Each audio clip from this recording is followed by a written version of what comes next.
إن الحمد لله نحمده ونستعينه ونستغفره ونؤمن به ونتوكل عليه ونعوذ بالله من شرور أنفسنا ومن سيئات أعمالنا من يهده الله فلا مضل له ومن يضلله فلا هادي له ونشهد أن لا إله إلا الله وحده لا شريك له وأشهد أن محمدا عبده ورسوله أما بعد فإن خير الحديث كتاب الله وخير الهدي هدي محمد صلى الله عليه وسلم وشر الأمور محدثاتها وكل محدثة بدعة وكل بدعة ضلالة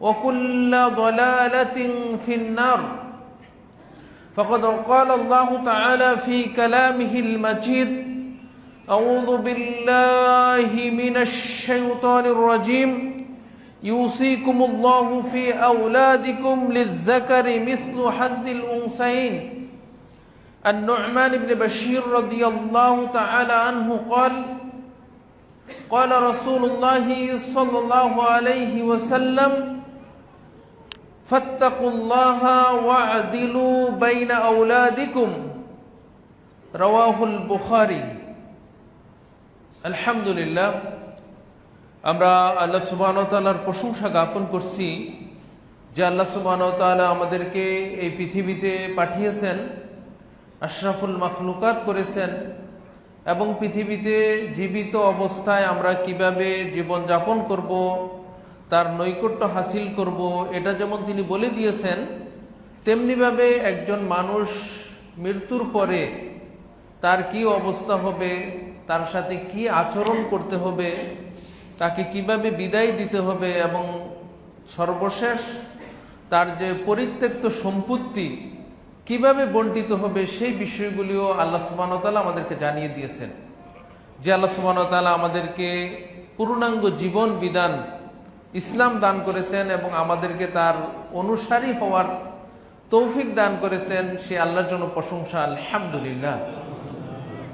দুরুদ এবং সালাম বর্ষিত হোক প্রিয় নবীর প্রতি, যাকে আল্লাহ সুবহানাহু ওয়া তাআলা শ্রেষ্ঠ নবী করেছেন, যার মাধ্যমে ইসলামের পূর্ণতা দান করেছেন এবং মানুষের ইহলৌকিক পরলৌকিক সকল বিষয় যিনি আমাদেরকে স্পষ্টভাবে সুন্দরভাবে এবং তিনি বিস্তারিতভাবে বর্ণনা করেছেন, সেই নবীর জন্য দুরুদ এবং সালাম। আল্লাহুম্মা সাল্লি আলাইহি আল্লাহুম্মা বারিক আলাইহি। সম্মানিত জুমা জামাতের মুসল্লিয়ান ইকরাম, আল্লাহ সুবহানাহু ওয়া তাআলা মানুষকে একটা নির্দিষ্ট সময় দিয়ে পৃথিবীটা পাঠিয়েছেন এবং এই মানুষ এই সংক্ষিপ্ত সময় পৃথিবীতে এসে আল্লাহ সুবহানাহু ওয়া তাআলার ইবাদত করবে তেমনিভাবে দুনিয়াতে চলার জন্য তাদের জনসম্পদ উপার্জন করা, ব্যবসা বাণিজ্য করা, চাকরি বাকরিতে সে সময় দেওয়া, এর মাধ্যমে সে কিছু সম্পদের মালিক হয়। তো একটা মানুষ যখন ইন্তেকাল করে, তিনি যখন মারা যান, তখন এই সম্পত্তি নিয়ে যাওয়ার কোনো সুযোগ নেই এবং আমরা যারা জীবিত থাকবে তারাও তাকে কিছু সম্পত্তি দিয়ে দেওয়ার কোনো সুযোগ নেই। হয়তো তার অনেক বাড়ি রয়েছে, গাড়ি রয়েছে, ব্যাংক ব্যালেন্স রয়েছে, অনেক কিছু রয়েছে, কিন্তু আপনি তাকে কিছু দিয়ে দিবেন অথবা তিনি সাথে করে কিছু নিয়ে নিবেন, এটার কোনো সুযোগ নেই। বরং এই যে সম্পত্তিটা থাকবে, এটা ইসলাম একটা সুনির্দিষ্ট নিয়ম কানুন করে দিয়েছেন যে কিভাবে এটা বণ্টিত হবে। কিন্তু দুঃখজনক হলেও সত্য যে আমাদের সমাজে এই বিষয়টা গুরুত্ব দেওয়া হয় না এবং এই বিষয়টা প্রতিপালনও করা হয় না। তা আমরা আজকের খুতবাতে আমরা এই বিষয়টা নিয়ে সংক্ষিপ্ত আলোচনা করার চেষ্টা করব। আমা তৌফিক ইল্লা বিল্লাহ, আলাইহি তাওয়াক্কালতু ওয়া ইলাইহি উনীব। রব্বি ইশরাহ লি সাদরি ওয়া ইয়াসসির লি আমরি ওয়াহলুল উকদাতাম মিন লিসানি ইয়াফকাহু কওলি। সম্মানিত উপস্থিতি, একজন মানুষ যখন মারা যান, আল্লাহ সুবহানাহু ওয়া তাআলা যখন তাকে উঠিয়ে নিয়ে যান, ইন্তেকাল হয়ে যায় তার, তখন তার যে সম্পত্তি রয়েছে এটার কয়েকটা ধাপ হয়। বন্টনের আগে কিছু কাজ রয়েছে যেটা ইসলামী শরীয়ত যারা জীবিত থাকবে তাদের প্রতি জরুরি করে দিয়েছেন।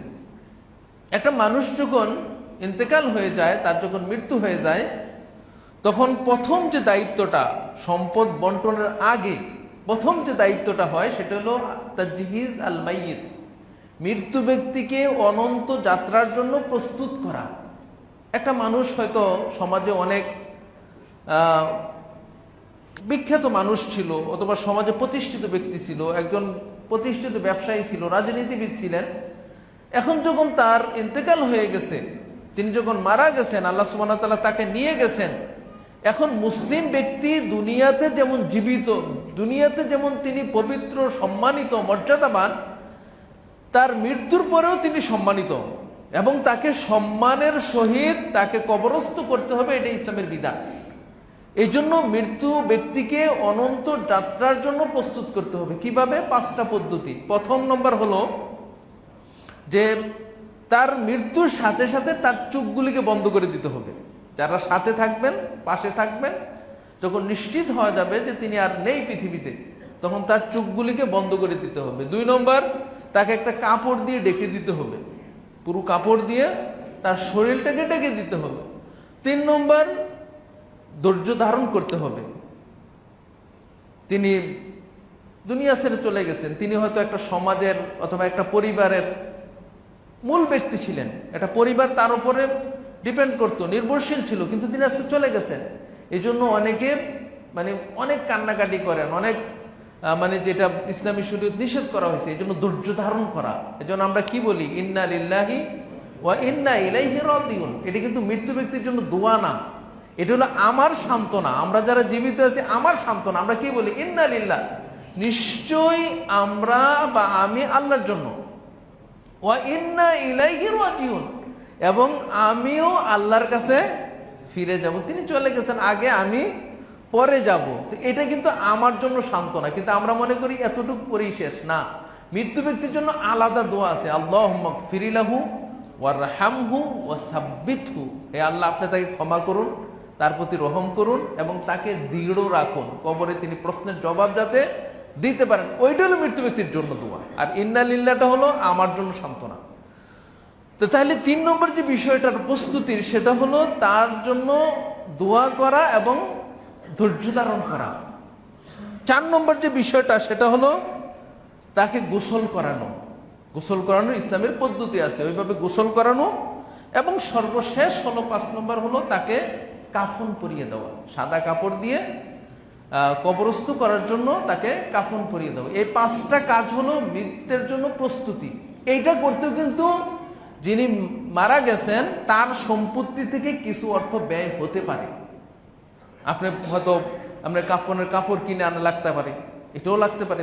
কোত্থেকে দিবেন? এটা তার সম্পত্তি থেকেই দেওয়া যেতে পারে। যদি কেউ না দেয়, তার ছেলে মেয়েরা যদি না দেয়, তাহলে তার সম্পত্তি থেকে দিতে হবে। 2 নম্বর যে কাজটা, সেটা হলো তাকে আপনার জানাজার সালাত আদায় করা এবং তাকে কবরস্থ করা, কবর খনন করে তাকে কবরস্থ করা। এটার জন্য টাকা লাগতে পারে, কারণ ঢাকা শহরে আপনারা বুঝতে পারবেন যে অনেক সময় কবর চাইলেই পাওয়া যায় না, অনেক সময় কবর ক্রয় করতে হয়। তারপরে তিনি হয়তো মারা গেছেন হাসপাতালে, তাকে অ্যাম্বুলেন্স দিয়ে আনতে হবে, অথবা 2 দিন হাসপাতালে রাখতে হয়। এই যে খরচটা, এটা কোত্থেকে যাবে? এটা যিনি মারা গেছেন তার সম্পত্তি থেকেই খরচ করতে হবে। 3 নম্বর যে বিষয়টা, সেটা হলো তাকে দাফন করা এবং তার জন্য দোয়া করা।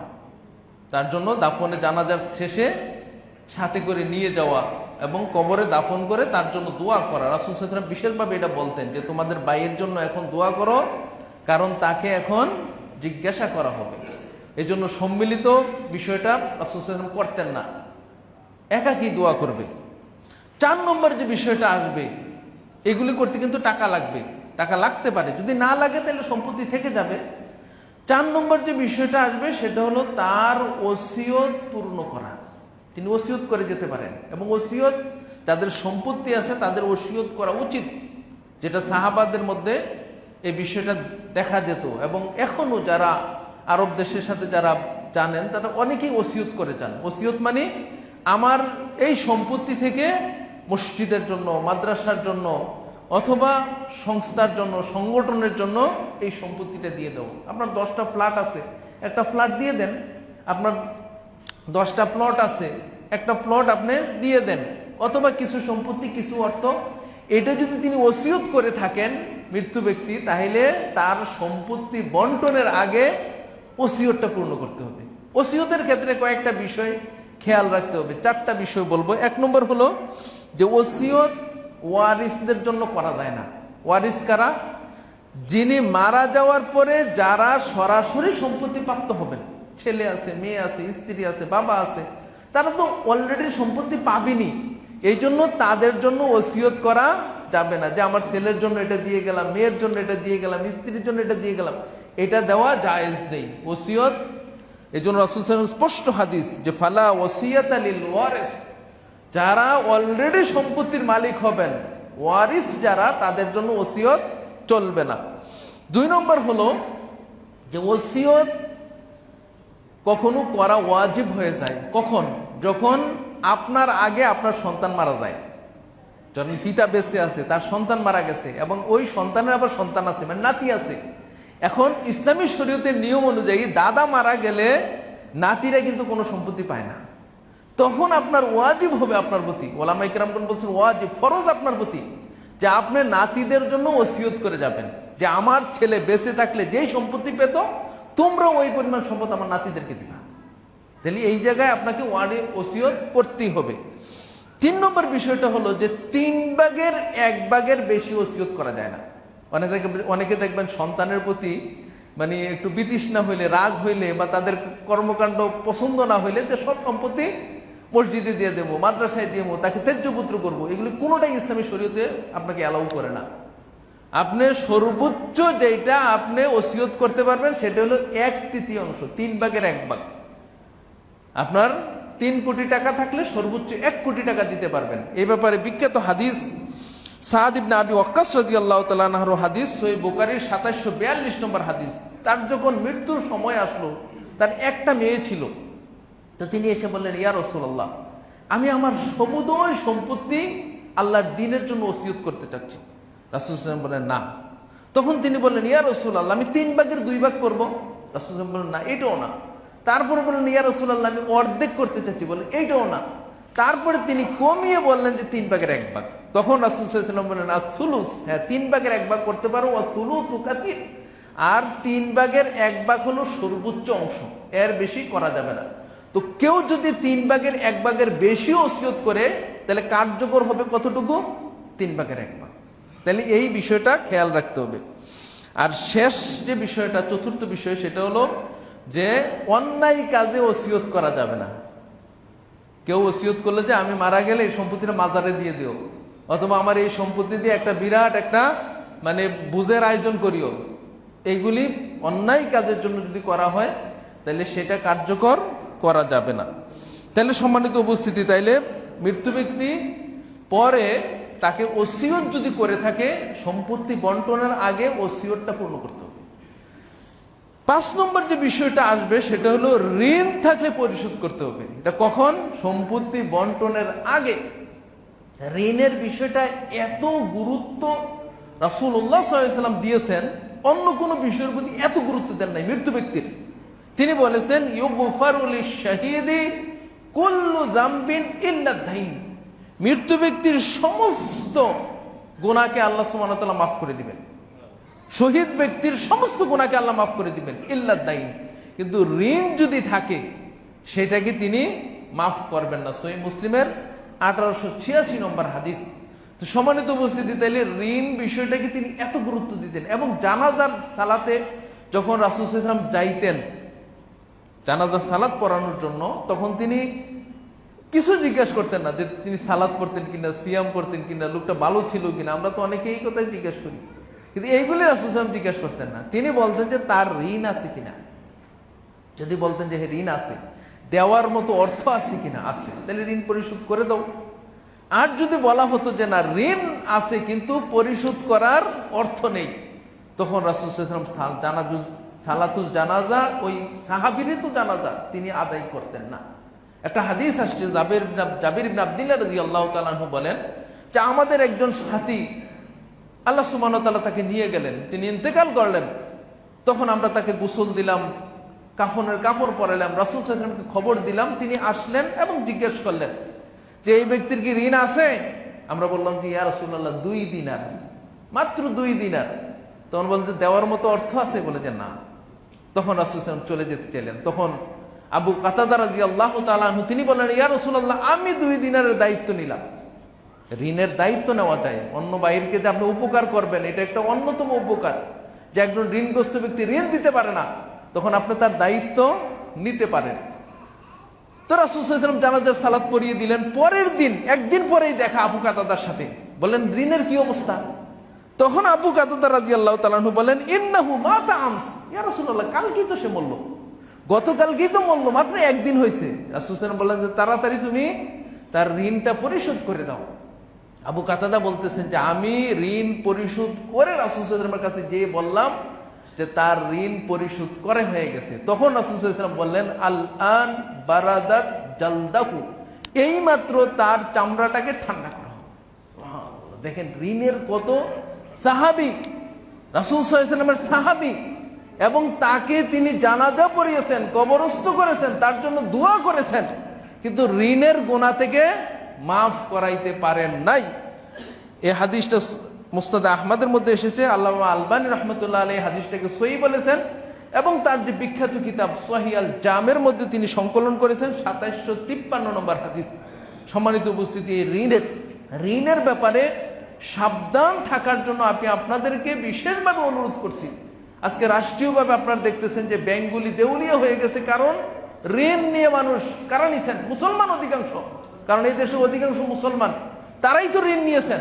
কারণ এই বিষয়ে তারা জানেনই না যে ঋণের যে কত ভয়াবহতা, ঋণের যে কত আপনার ক্ষতিকর দিক, এবং ঋণের যে কি অবস্থা হবে। যে 2 দিনার মাত্র, 1000 দিনারও না, কোটি দিনারও না, 2 দিনার। ওই 2 দিনার একজন সাহাবী দায়িত্ব নিয়েছেন, তারপরেও তাকে আগুন থেকে রক্ষা করা হয়নি, কারণ এটা হলো মানুষের হক। এই জন্য যিনি মৃত্যুবরণ করবেন, যিনি, ওই ব্যক্তির ঋণ পরিশোধ করে দিতে হবে।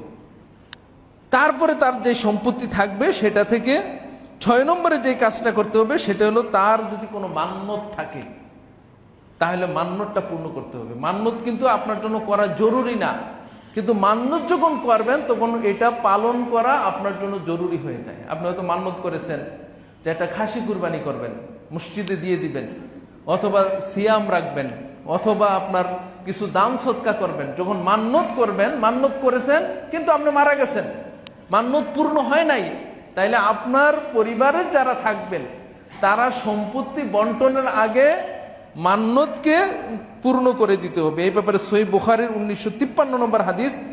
আব্দুল্লাহ ইবনে আব্বাস রাদিয়াল্লাহু তাআলা আনহু বলেন যে একজন মহিলা এসে রাসূল সাল্লাল্লাহু আলাইহি ওয়াসাল্লামকে বললেন যে ইয়া রাসূলুল্লাহ, আমার মা মারা গেছেন এবং তার মান্যতের কিছু সিয়াম রয়ে গেছে, তিনি সিয়াম রাখার মান্যত করেছিলেন, এখন কি আমি এটা আদায় করব না তিনি ইন্তেকাল করেছেন শেষ? বলে যে না, তুমি এই সিয়ামটা আদায় করে দাও।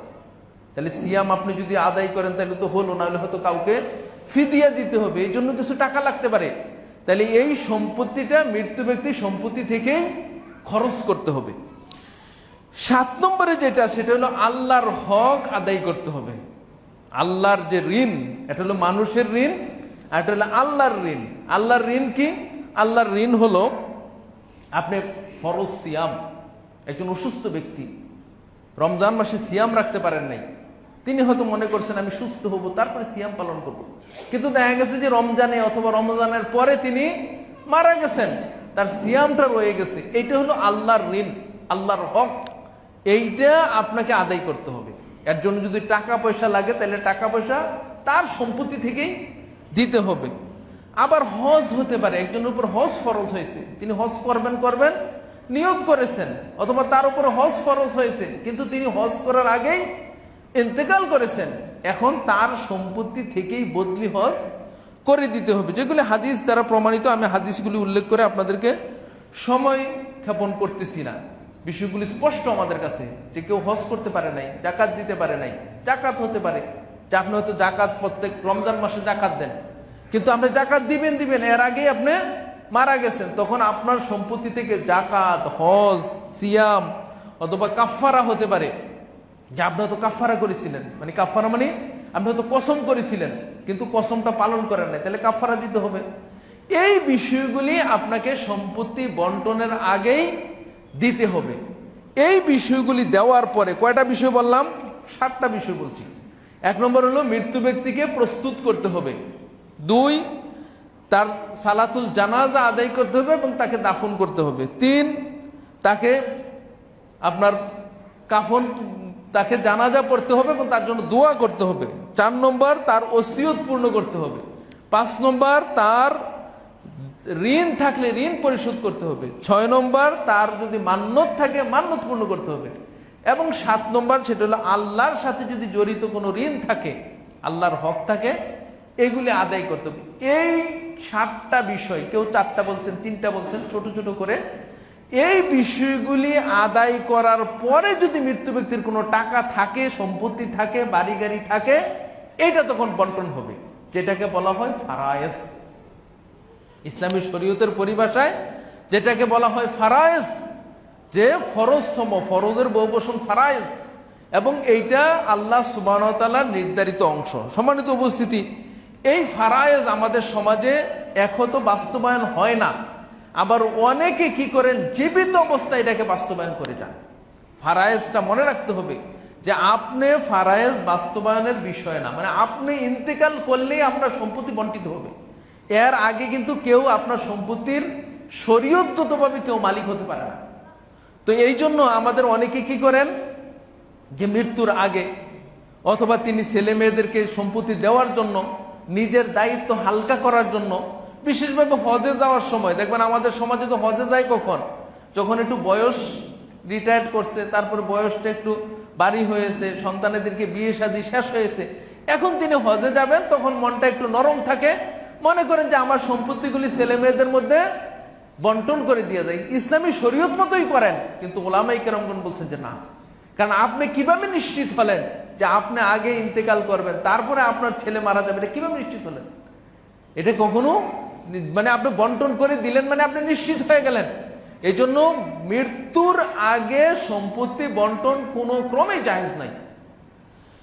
তারপরে আরেকটা বিষয় যেটা, সেটা হলো যে আমরা অনেক সময় দেখা যায় যে ছেলে মেয়েদের জন্য আলাদা দিয়ে দেই, যেমন স্ত্রীর জন্য আলাদা একটা সম্পত্তি লিখে দেই, বড় ছেলের জন্য একটা লিখে দেই, মেয়েদেরকে অনেক সময় বঞ্চিত করি।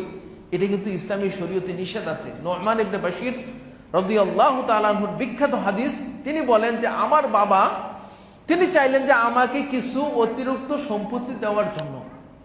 তখন আমার মা বললেন যে আমি, আপনি যে নিয়ত করেছেন, ইচ্ছা করেছেন, এতে রাজি হব না যতক্ষণ না রাসূল সাল্লাল্লাহু আলাইহি ওয়াসাল্লাম সাক্ষী হবেন। তখন নোমান ইবনে বাশির বলেন যে আমি, আমার মা, আমার বাবা রাসূল সাল্লাল্লাহু আলাইহি ওয়াসাল্লামের কাছে গেলাম, যে এই ঘটনাটা বললাম যে আমি কিছু সম্পত্তি নোমানকে দিতে চাচ্ছি। তখন রাসূল সাল্লাল্লাহু আলাইহি ওয়াসাল্লাম বললেন যে তুমি কি তোমার সকল সন্তানকে এই সমপরিমাণ সম্পদ দিচ্ছ? তিনি বললেন যে না, তা করতেছি না, আমি শুধু নোমানকে দিচ্ছি। তখন রাসূল সাল্লাল্লাহু আলাইহি ওয়াসাল্লাম বলেন ফাত্তাকুল্লাহ, তুমি আল্লাহকে ভয় করো। ইয়াদিলু বাইনা আওলাদিকুম, তোমার যে সন্তান আছে তাদের মধ্যে তুমি সমতা রক্ষা করো। সহিহ বুখারীর 2587 নম্বর হাদিস। এই হাদিস থেকে উলামায়ে কেরামগণ যে দলিলটা নিয়েছেন সেটা হলো যে জীবিত অবস্থায় যদি আপনি সন্তানদেরকে কিছু দিতে চান তাহলে সবাইকে সমান দিতে হবে। দেখা যায় অনেকে পেনশন পেয়েছেন, অনেক টাকা, এখন কি করবেন উনি? এটা সন্তানরা ব্যবসা করতেছে, কেউ হয়তো বাড়ি গাড়ি করতেছে, আপনি চাচ্ছেন যে এই টাকাটা বন্টন করতে, তখন সবাইকে, ছেলে মেয়ে সবাইকে সমান দিতে হবে। এখানে কিন্তু ছেলে 2 ভাগ, মেয়ে 1 ভাগ, এরকম করা যাবে না। রাসূল সাল্লাল্লাহু আলাইহি ওয়াসাল্লাম ইয়াদিলু বাইনা আওলাদিকুম, তোমার সন্তানদের মধ্যে তুমি সমতা রক্ষা করো। আর যে স্থায়ী সম্পত্তি, এইটা আপনার জীবিত অবস্থায় এটা কখনো বন্টন ইসলাম অনুমতি দেন না। তাইলে সম্মানিত উপস্থিতি, আমাদের কি করতে হবে? একজন লোক যখন ইন্তেকাল করবেন তখন তার সম্পত্তি ওই যে আগের 7টা ধাপ পার হওয়ার পরে এবার তার সম্পত্তি বন্টিত হবে, যেটাকে বলা হয় ফারায়েজ। এটাকে ইসলাম এত গুরুত্ব দিয়েছে যে ইসলামের ফরজ যে বিধানগুলি, এগুলি দেখবেন কোরআনে বিস্তারিত নাই। যেমন সালাদের কথা বলেন, সালাদের পূর্ণাঙ্গ নিয়ম কানুন কোরআনে নাই। তারপরে সিয়ামের কথা বলেন, জাকাতের কথা বলেন, হজের কথা বলেন, বড় বড় ইবাদত, এগুলো পূর্ণাঙ্গ বিবরণ কিন্তু কোরআনে নাই। মানে আপনি কোরআন দিয়ে পূর্ণাঙ্গ সালাত আদায় করতে পারবেন না। যারা আহলে কোরআন, যারা দাবি করে, তারা কিন্তু এখানে এসে বিপাকে পড়ে গেছে। তাদেরকে জিজ্ঞেস করেন যে 5 ওয়াক্ত সালাত এটা কোরআনে কোথায় আছে? যারা বলে যে হাদিস লাগবে না, তারপরে আপনার রুকু একটা করতে হবে, সিজদা 2টা করতে হবে, এটা কোথায় আছে? এইগুলি তারা জবাব দিতে পারে না। তো এই জন্য, কারণ আল্লাহ সুবহানাহু ওয়া তাআলা কোরআনে বিস্তারিত বলেননি। কিন্তু ফারায়েজের যে বিষয়টা, এই বিষয়টা আল্লাহ সুবহানাহু ওয়া তাআলা কোরআনে পূর্ণাঙ্গ বলেছেন অল্প কয়েকটা আয়াতে। সূরা নিসার 7 থেকে 14 নম্বর আয়াত এবং 176 নম্বর আয়াত, সূরা আনআমের 75 নম্বর আয়াত এবং সূরা আহজাবের 6 নম্বর আয়াত। এই অল্প কয়েকটা আয়াতের মধ্যে আল্লাহ সুবহানাহু ওয়া তাআলা মৃত্যু ব্যক্তির সম্পত্তির বন্টনের বিস্তারিত এবং পূর্ণাঙ্গ বলেছেন। হাদিসে তেমন কিছু নাই, স্বয়ং আল্লাহ সুবহানাহু ওয়া তাআলা এটা বর্ণনা করেছেন। রাসূল সাল্লাল্লাহু আলাইহি সাল্লাম এই এলেমটাকে, ফারায়েজের এলেমটাকে নিসফুল ইলম বলছেন। রাসূল সাল্লাল্লাহু আলাইহি সাল্লাম বলছেন, তাআল্লামুল ফারাইদ, তোমরা ফারায়েজকে শিক্ষা গ্রহণ করো, ফারায়েজকে তোমরা শিখে নাও। ফাইন্নাহা নিসফুল ইলম, কারণ এটা হলো ইলমের অর্ধেক। কিভাবে ইলমের অর্ধেক হতে পারে? হাদিস যারা বিশ্লেষণ করেছেন তারা বলছেন যে যত ইলম আছে এটা হলো দুনিয়ার মানুষ জীবিত থাকার সাথে জড়িত, আর ফারায়েজের ইলমটা হলো মানুষ মৃত্যুর পরে এটা জড়িত। কারণ ফারায়েজের ইলমটা কাজে লাগবে কখন? যখন একটা লোক মারা যাবে, তখন কাজে লাগবে।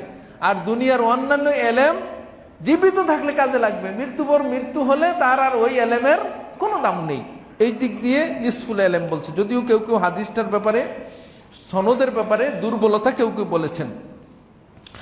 3 নম্বর বিষয় হলো যে এই ফারায়েজটাকে আল্লাহ সুবহানাহু ওয়া তাআলা হুদুদ বলছেন। হুদুদ মানে সীমানা। যেমন আমরা সীমানা প্রাচীর দেই না, আপনি বিল্ডিং করবেন, জমি ক্রয় করেছেন, সীমানা দেই, যেটা সীমানাটা যত গুরুত্ব, এই ফারায়েজটাকে আল্লাহ সুবহানাহু ওয়া তাআলা হুদুদ বলেছেন। তিলকা হুদুদুল্লাহ, আল্লাহ বলছেন ফারায়েজের আলোচনার পরে তিনি বলছেন এইটা হলো আল্লাহর সীমারেখা।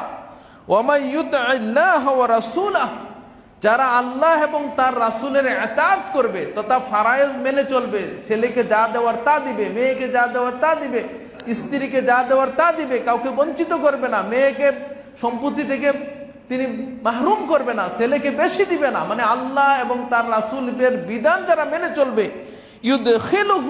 ইউদখিলুহু জান্নাত, আল্লাহ সুবহানাহু ওয়া তাআলা তাদেরকে জান্নাতে প্রবেশ করাবেন। তাজরি মিন তাহতিহাল আনহার, যেই জান্নাতের তলদেশে নহর প্রবাহিত, খালিদিনা ফিহা, আর সেখানে তারা চিরকাল থাকবে। আপনি দেখেন, এই যে আল্লাহ সুবহানাহু ওয়া তাআলা আপনাকে জান্নাতে প্রবেশ করাবেন, চিরস্থায়ী রাখবেন, আপনার কিন্তু কোনো কাজ নাই।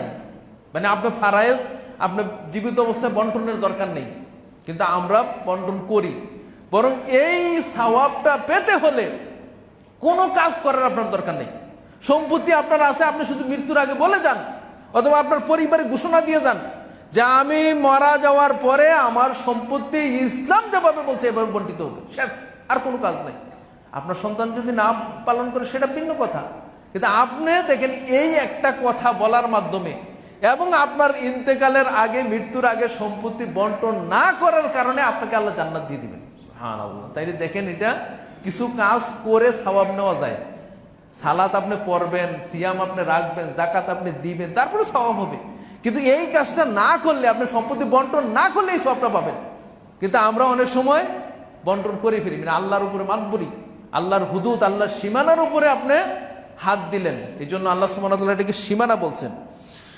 আরেকটা বিষয় হলো যে 3টা কবিরা গুনাহ, যার কারণে আল্লাহ সুবহানাহু ওয়া তাআলা চিরস্থায়ী জাহান্নাম বলছেন কোরআনে। কবিরা গুনার কারণে চিরস্থায়ী জাহান্নামী বলছেন। তার মধ্যে একটা গুনাহ হলো সুদের গুনাহ। সূরা বাকারা 275 নম্বর আয়াতে আল্লাহ বলছেন, ওমান আদা ফাউলাইকা আসহাবুন নারি হুম ফিহা খালিদুন, যারা সুদে ফিরে আসবে তাদের জন্য চিরস্থায়ী জাহান্নাম। আরেকটা হলো মুমিনকে হত্যা করা, যেটা সূরা নিসার 93 নম্বর আয়াতে আল্লাহ বলছেন, ওয়া মান ইয়াকতুল মুমিনা মুতাআম্মিদান ফাজাযাউহু জাহান্নাম খালিদান ফিহা, যারা কোনো মুমিনকে হত্যা করবে সে জাহান্নামে থাকবে।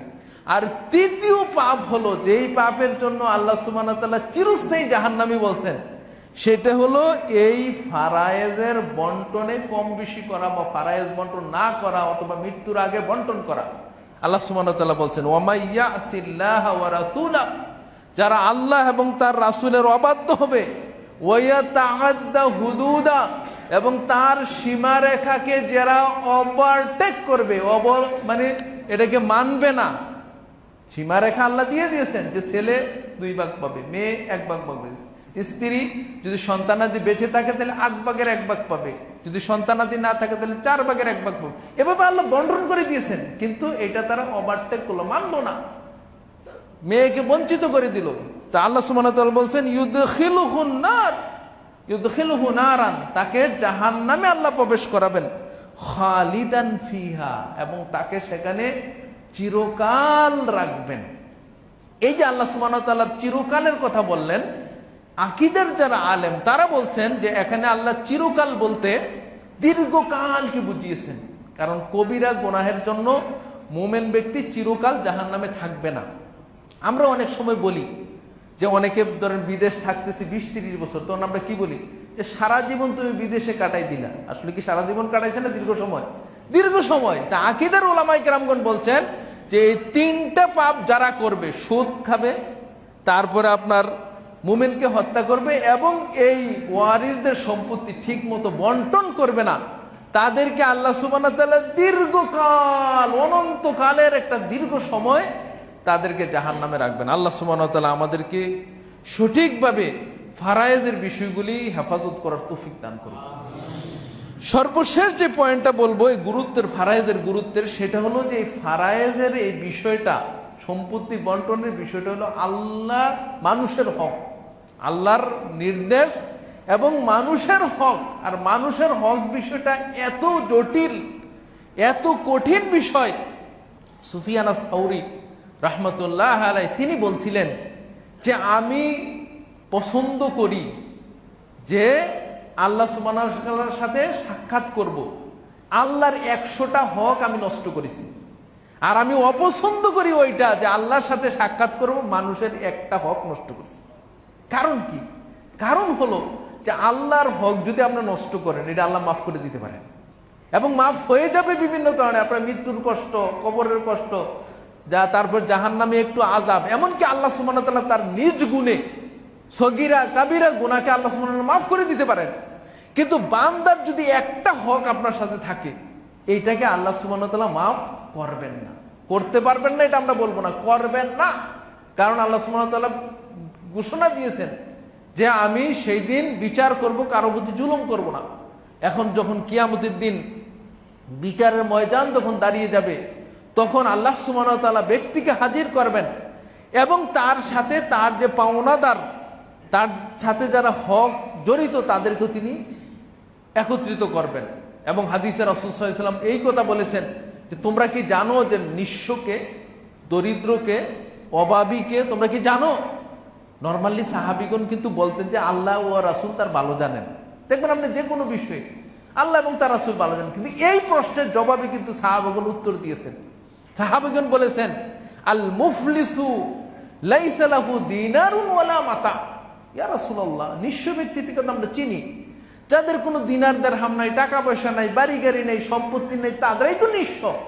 রাসূল সাল্লাল্লাহু আলাইহি ওয়াসাল্লাম বলেন আল মুফলিসু ফি উম্মতি, আমার উম্মতের মধ্যে তারা নিঃস্ব হলো তারা ইয়াতি ইয়াউমাল কিয়ামাতি বিসসালাতি ওয়াস সিয়ামি ওয়াজ যাকাত, যারা কিয়ামতের দিন সিয়াম, সালাত এবং যাকাতের নেকি নিয়ে উপস্থিত হবে। তারা মানে পাক্কা মুসলিম, তারা হজ করেছে, যাকাত দিয়েছে, সালাত আদায় করছে, একেবারে মুসলিম ব্যক্তি, প্র্যাকটিক্যাল মুসলিম ব্যক্তি, তিনি আল্লাহ সুবহানাহু ওয়া তাআলা উপস্থিত করবেন এবং সাথে সাথে আল্লাহ সুবহানাহু ওয়া তাআলা পাওনাদারদেরকে উপস্থিত করবেন। এবং পাওনাদারদের হিসাব কিভাবে হবে? আল্লাহর সাথে যদি আপনার গুনাহ হয় তাহলে আল্লাহ মাফ করে দিবেন। অনেক হাদিস আছে যে আল্লাহ সুবহানাহু ওয়া তাআলা এক ব্যক্তিকে চাদর দিয়ে ডেকে দিবেন, দিয়ে বলবেন যে বান্দা এই গুনাহগুলি করছো তুমি? করছি আল্লাহ। তখন আল্লাহ সুবহানাহু ওয়া তাআলা বলবেন যে এই গুনাহগুলি তুমি গোপন রাখছো, আমিও আজকে তোমার জন্য গোপন রাখলাম, যাও তোমাকে মাফ করে দিলাম। কারণ এটা হক কার সাথে? আল্লাহর সাথে জড়িত। কিন্তু বান্দার সাথে হকের বিচার কিভাবে করবেন? হাদিস সহিহ মুসলিমের 2581 নম্বর হাদিস। তখন আল্লাহ সুবহানাহু ওয়া তাআলা জানেন সালাত সিয়ামের নেকি আপনার 1000 কোটি গুণ টাকা আছে। বর্তমানে তো বুঝেন যে আপনার অনেক টাকা থাকলে ব্যাংকে একটা ডিজিট দেখায় যে এত টাকা আপনার আছে। এখন আপনি কারো হয়তো হক মেরে দিয়েছেন, বান্দার হক। এখানে হাদিসে যেটা বলা হয়েছে, কাদ শাতামা হাজা, কাউকে গালি দিয়েছে, আখাজা মালা হাজা, কারোর সম্পদ কেড়ে নিয়েছে, ও সাফাকা দামা হাজা, কারো হয়তো রক্তপাত করেছে, কারো হয়তো অংশীদারকে কম দিয়েছে, তখন আল্লাহ কি করবেন? ওই যে আপনার 1000 কোটি টাকা থেকে ওই পরিমাণ সম্পত্তি, ওই পরিমাণ ডিজিট ওইখানে স্থানান্তর করে দিবেন। কমতে থাকবে আপনার ডিজিট, কমতে কমতে কমতে কমতে রাসূল সাল্লাল্লাহু আলাইহি ওয়াসাল্লাম বলেছেন, ফাইদা ফানিয়াত হাসানাতুহু ক্বাবলা আইয়াকদিয়া, সম্পত্তি সব শেষ।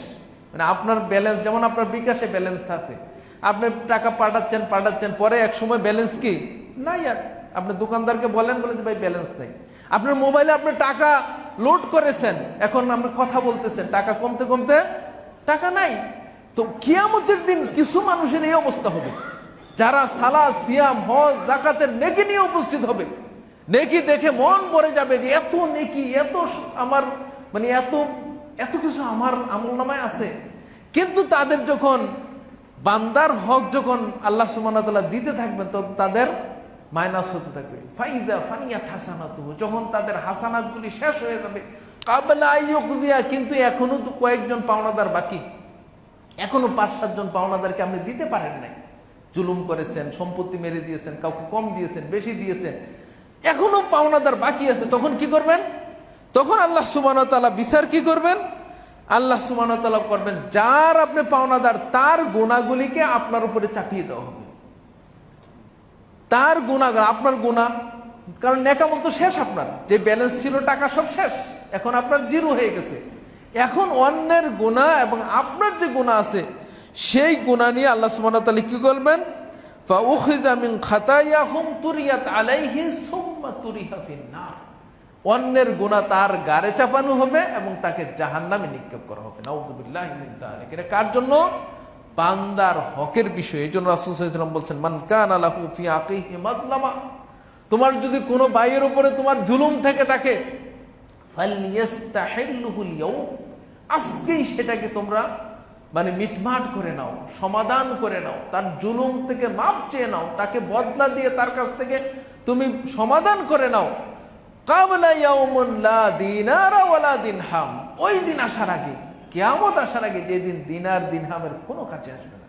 দুনিয়াতে আপনি টাকা দিয়ে তাকে শান্ত করতে পারবেন, তাকে সম্মতি দিতে পারবেন, তার থেকে মাপ চেয়ে নিতে পারবেন, কিন্তু কিয়ামতের দিন কোনো টাকা পয়সা, ক্ষমতা, দাপট কোনো কিছু চলবে না, শুধু নেক আমল।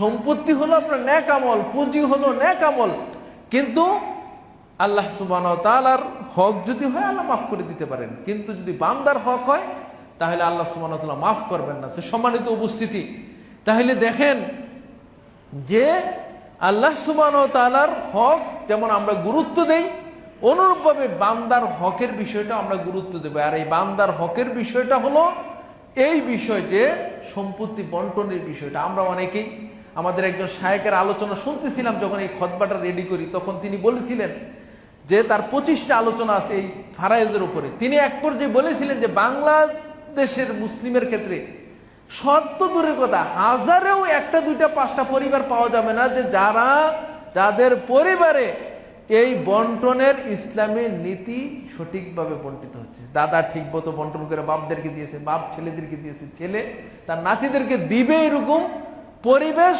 কম পাওয়া যায়। সম্মানিত উপস্থিতি, আমরা ইসলামের প্র্যাকটিস করি, আমরা চেষ্টা করি আমার এই সম্পত্তি, এই টাকা পয়সা, এই অর্থবিত্ত আমি নিয়ে যেতে পারবো না, কিন্তু আমার সন্তানদের মাধ্যমে বন্টনের মাধ্যমে আল্লাহর নীতি ফলো না করার কারণে আমি যাতে জাহান্নামে যেতে না। আল্লাহ সুবহানাহু ওয়া তাআলা যেন আমার জন্য এই জন্য না ধরেন যে তুমি তোমার ছেলেকে বেশি দিয়েছো, মেয়েকে কম দিয়েছো, স্ত্রীকে দাও নাই, এই বিষয়টা যাতে আমাদের না হয়। অনেকে তো দেয় যে স্ত্রীর মহারানা, এইটাই দেন নাই। সম্মানিত বুঝি, এটাও বান্দার হক। এই জন্য মৃত্যু ব্যক্তি মারা গেলে তার সম্পত্তি থেকে মহারানাটা আগে দিতে হবে, কারণ এইটা দেওয়ার পরেই তখন বন্টিত হবে। তো সম্মানিত উপস্থিতি, এই বিষয়টা দীর্ঘ বিষয়, আমি সংক্ষিপ্তভাবে আপনাদেরকে একটু ইঙ্গিত দেওয়ার বিষয়গুলি বললাম। এবং কিভাবে বন্টিত হবে, আমাদের সমাজে নর্মালি যে বিষয়টা হয়, একজন লোক মারা গেলে তার ছেলে, মেয়ে, স্ত্রী, বাপ এগুলি তো থাকে বেশিরভাগ। এখন সঠিক যে নিয়মে ব্যক্তি যদি মারা যায়, তার স্ত্রী থাকলে ছেলে মেয়ে যদি থাকে তাহলে স্ত্রী 8 ভাগের 1 ভাগ পাবে, আর যদি ছেলে মেয়ে না থাকে তাহলে 4 ভাগের 1 ভাগ পাবে। আর যদি ছেলে থাকে মেয়ে থাকে তাহলে ছেলে 8 ভাগ দেওয়ার পরে যেই সম্পত্তিটা থাকবে ওইটাকে 3 ভাগ করে ছেলে 2 ভাগ মেয়ে 1 ভাগ, ওই অধিক ছেলে অধিক মেয়ে থাকলে এই পদ্ধতিতে বন্টিত হবে। যদি ছেলে না থাকে তাহলে কিন্তু আমাদের সমাজে একটু সমস্যা হয়, কারণ ছেলে যদি না থাকে তখন মেয়েরা কিন্তু বাবার পুরো সম্পত্তি পায় না, এটা হলো মূল। তখন দেখা যায় যে নিজে চিন্তা করে যে আমার সম্পত্তি আমার ভাইয়ের ছেলেরা ভাইয়ের মেয়েরা পেয়ে নিবে, তখন দেখা যায় বাপ কি করে মেয়ের নামে সবকিছু লিখে দিয়ে যায়। ইসলামের নিয়ম হলো যে আপনি যদি মারা যান, আপনার যদি শুধু মেয়ে থাকে, স্ত্রী তো 8 ভাগের 1 ভাগ পাবে, আর মেয়ে যদি একজন থাকে তাহলে অর্ধেক পাবে, আর যদি একাধিক মেয়ে থাকে তাহলে 3 ভাগের 2 ভাগ পাবে। তাহলে বাকি কিছু সম্পত্তি থাকতেছে, এটা কারা পাবে? এটা আপনার ইয়া পেতে পারে, আপনার ভাইয়ের যে ছেলে মেয়েরা পেতে পারে, আপনার বাবা পেতে পারে, কিন্তু আমরা ওইটা মানতে পারি না যে আমার সম্পত্তি আমার ভাইয়ের ছেলেরা পেয়ে যাবে। তখনই কিন্তু আমার দেখা অনেকেই এরকম করেছেন যে মেয়েদের নামে সবকিছু লিখে দিয়ে গেছে। সম্মানিত উপস্থিতি, আমরা সব ক্ষেত্রে সালাত সিয়ামে যখন সহিহ হাদিসের অনুসরণ করার চেষ্টা করি, আমরা এই সম্পত্তি বন্টনের ক্ষেত্রেও আমরা কোরআন এবং হাদিসের অনুসরণ করার চেষ্টা করব। আল্লাহ সুবহানাহু ওয়া তাআলা আমাদেরকে তৌফিক দান করুন এবং কোরআন সুন্নাহ অনুযায়ী আমাদের যে পরিত্যক্ত সম্পত্তি এটা যদি বন্টন হয় এটার জন্য সবাই ওসিয়ত করে দেবেন, এটা বলে যাবেন যে আমার সম্পত্তি কোরআন এবং হাদিস মতো যদি বন্টিত হয়, কারণ আমি সম্পত্তি অর্জন করেছি, উপার্জন করেছি কষ্ট করে, আবার এই সম্পত্তির জন্য কবরে আযাব ভোগ করবো, এটা আমি সহ্য করতে রাজি না। আল্লাহ আমাদেরকে বোঝার এবং আমল করার তৌফিক দান করুন। হাযা সাল্লাল্লাহু আলা নবিয়িনা মুহাম্মদ ওয়া আলা আলিহি ওয়া সাহবিহি আজমাইন। আল্লাহুম্মা সাল্লি আলাইহি ওয়া বারিক আলাইহি। আলহামদুলিল্লাহ ওয়াহদা ওয়াসসালাতু ওয়াসসালামু আলা মান লা নাবিয়্যা বা'দা। قال الله تعالى في كلامه المجيد أعوذ بالله من الشيطان الرجيم إن الله وملائكته يصلون على النبي يا أيها الذين آمنوا صلوا عليه وسلموا تسليما اللهم صل على محمد وعلى آل محمد كما صليت على إبراهيم وعلى آل إبراهيم إنك حميد مجيد اللهم بارك على محمد وعلى آل محمد كما باركت على إبراهيم وعلى آل إبراهيم إنك حميد مجيد। সম্মানিত উপস্থিতি, আসলে আমার বলতে কোনো কিছুই নেই। আমরা অনেক সময় বলি যে আমার সম্পদ, আমার বাড়ি, আমার গাড়ি, এমনকি আমার শরীর। আপনার শরীরটাও কিন্তু আপনার না। আপনি ইচ্ছা করলে আপনার হাত কাটতে পারবেন না, আপনি ইচ্ছা করলে আপনার শরীরে আপনার কোনো কিছু ইচ্ছা করলে সেবন করতে পারবেন না। কারণ কি? কারণ আল্লাহ সুবহানাহু ওয়া তাআলা এগুলি মালিকানা আপনাকে ব্যবহার করার জন্য কিছুদিন দিয়েছেন। তো এই জন্য সম্পদও যেমন বাংলাদেশে আইনেও পারবেন না যে আপনার সম্পত্তি আপনার মতো বন্টন করতে বা আপনার মতো ব্যবহার করতে, খরচ করতে, আইনের মধ্যে থেকেই করতে হবে। আপনার সম্পদ দিয়ে আপনি মদ খাইতে পারবেন না, আপনার সম্পদ দিয়ে আপনার জেনা ব্যভিচার করতে পারবেন না, আপনার হাত আছে আপনি কেটে দিতে পারবেন না। এইগুলির সবগুলি আসলে মালিকানা আমরা নেই। তো সম্মানিত উপস্থিতি, এই জন্য আল্লাহ সুবহানাহু ওয়া তাআলা যেহেতু মালিকানা, এই জন্য আমাদের সমস্ত কিছু আল্লাহর নিয়ম অনুযায়ী করাটাই বাঞ্ছনীয়। আল্লাহ আমাদেরকে বোঝার তৌফিক দান করুন। দ্বিতীয় যে বিষয়টা হলো সেটা হলো শুক্রবার জুমার দিন খুবই গুরুত্বপূর্ণ দিন। আলহামদুলিল্লাহ, আপনারা যেমন আগে আগে মসজিদে আসেন, মসজিদে আসার পরে আমাদের বসে না থেকে আমাদের কোরআন পড়া দরকার। আলহামদুলিল্লাহ, আপনাদের এই র্যাকগুলি মসজিদের সামনে রাখা আছে কোরআনের। আমি এসে দেখি নাই যে একজনেও কোরআন পড়তেছেন, মানে এটা পড়া জরুরি। এবং মসজিদে কোরআন পড়ার যে কি সওয়াব, 804 নম্বর হাদিস সহিহ মুসলিম, রাসূল সাল্লাল্লাহু আলাইহি ওয়াসাল্লাম বলছেন যে তোমরা কি পছন্দ করো যে তোমরা মানে বাথান নামক জায়গায় যাবে অথবা আকিক নামক জায়গায় যাবে এবং একটা করে উট নিয়ে আসবে প্রত্যেক দিন, কোনো ঝামেলা নাই, লাইন নাই, সিরিয়াল নাই। সাহাবীগণ বললেন, ইয়া রাসূলুল্লাহ, আমরা তো পছন্দ করি। তখন রাসূল সাল্লাল্লাহু আলাইহি ওয়াসাল্লাম বললেন যে তোমাদের কেউ কি নাই যে মসজিদে আসবে, একটা আয়াত পড়বে অথবা পড়াবে, শিখবে অথবা শিখাবে, তাহলে একটা আয়াতের বিনিময়ে একটা উট দেওয়া হবে। এই হাদিসটা আমি আপনাদের যে খতিব ডক্টর আব্দুল্লাহ আল কাফি, তিনি আর আমি তো এক অফিসে আছি, তো ওনাকে আমি জিজ্ঞেস করলাম যে শায়েখ, এইটা কি শুধু মসজিদের সাথেই খাস না যে কোনো সময়? যেটা শুধু মসজিদের সাথে খাস। আপনি বাড়িতে কোরআন পড়তেছেন, 1 হরফে 10 নেকি, 10 টাকা আল্লাহ 700 গুণ করে দিতে পারেন। কিন্তু মসজিদে এসে যদি কোরআন পড়েন তাহলে প্রতি আয়াতের বিনিময়ে একটা উট কুরবানির নেকি হবে। সুবহানাল্লাহ। তাহলে আমরা এই সুযোগটা অন্তত এই জুমার দিনে, অন্য সময় তো আমরা হয়তো সালাতে আসি, সালাত করে চলে যাই, কিন্তু জুমার দিনে আপনারা একটু আগে আসেন, এবং আগে আসার নিয়ম জুমার দিনে ফজরের পর থেকে কিন্তু জুমার উদ্দেশ্যে আপনি মসজিদে আসতে পারেন, এসে আপনি বসে থাকতে পারেন। মসজিদে বসে থাকাও ইবাদত। আর এই কোরআন পড়া, তো আল্লাহ সুবহানাহু ওয়া তাআলা আমাদেরকে নেক কাজে অগ্রগামী হওয়ার তৌফিক দান করুন। আমাদের মধ্যে যারা অসুস্থ আছেন আল্লাহ সুবহানাহু ওয়া তাআলা সকলকে সুস্থতা দান করুন। এই আঙ্গারজোড়া আহলে হাদিস জামে মসজিদ যারা মসজিদ প্রতিষ্ঠা করেছেন, তাদের মধ্যে অনেকে হয়তো ইন্তেকাল করেছেন, কবরে চলে গেছেন, আল্লাহ সুবহানাহু ওয়া তাআলা তাদেরকে জান্নাতের মেহমান হিসেবে কবুল করুন। যারা দায়িত্ব আছেন, দায়িত্ব পালন করতেছেন, নির্মাণ সহযোগিতা করতেছেন, আল্লাহ সুবহানাহু ওয়া তাআলা সকলকে হায়াতে তৈয়বা দান করুক এবং সুস্থতা দান করুক। আমরা যারা এই মসজিদের নিয়মিত মুসল্লি, আল্লাহ সুবহানাহু ওয়া তাআলা আমাদের রিজিকে বরকত দান করুক, দ্বীনের উপরে অটল থাকার তৌফিক দান করুক। আল্লাহুম্মা আইজ্জিল ইসলাম ওয়াল মুসলিমিন, আল্লাহুম্মা আইজ্জিল ইসলাম ওয়াল মুসলিমিন, আল্লাহুম্মা গফির লিল মুসলিমিনা ওয়াল মুসলিমাত ওয়াল মুমিনিনা ওয়াল মুমিনাত ওয়াল আহইয়াই মিনহুম ওয়াল আমওয়াত ইন্নাকা সামিউন কারীবুম মুজিবুদ দাওয়াত। ইবাদাল্লাহ রাহিমাকুমুল্লাহ, ইন্নাল্লাহা ইয়া'মুরু বিল আদলি ওয়াল ইহসান ওয়া ইতা'i যিল কুরবা ওয়া ইয়ানহা আনিল ফাহশাই ওয়াল মুনকার ওয়াল বাগই ইয়া'iযুকুম লাআল্লাকুম তাযাক্কারুন ফাযকুরুনি আযকুরকুম ওয়াশকুরুনি ওয়া লা তাকফুরুন। কুমু লিস-সালাতি রাহিমাকুমুল্লাহ।